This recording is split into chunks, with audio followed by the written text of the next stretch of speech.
Modern Linux distributions primarily use a centralized system that automates installing, updating, configuring, and uninstalling software. These package management systems accomplish this by storing a program's executable, libraries, and configuration into a single archive called a package. They are very similar to Apple's App Store or Google Play, with a few exceptions. First, there is no verification process for software. Second, there is no one standard for packages in Linux. There are a number of different formats, but the two prevalent standards are DEB for Debian based distributions and RPM for Red Hat based distributions. Before package managers, Linux users had to download a program from the internet and manually install and configure it.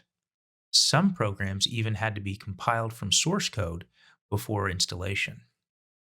With package management systems, all the user has to do is ask to install the software.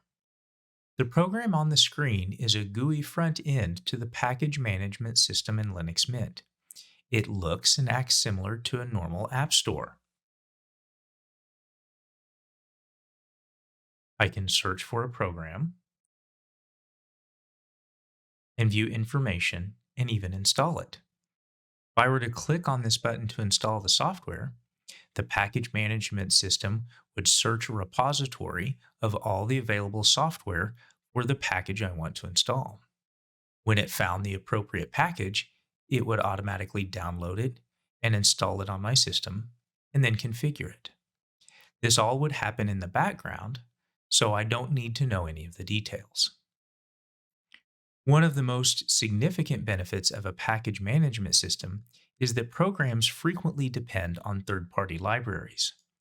These dependencies can be difficult to manage manually, especially when the dependency is to a specific version of the library.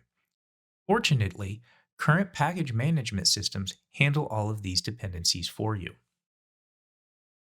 Linux Mint also has a GUI package manager called Synaptic, which is shown here, that provides a lower level view of the software.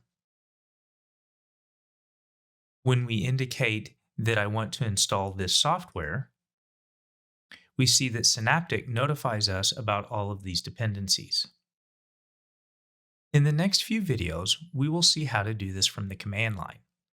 The benefit of using the command line is that it can be used when we do not have access to a window manager, such as when we have a remote login.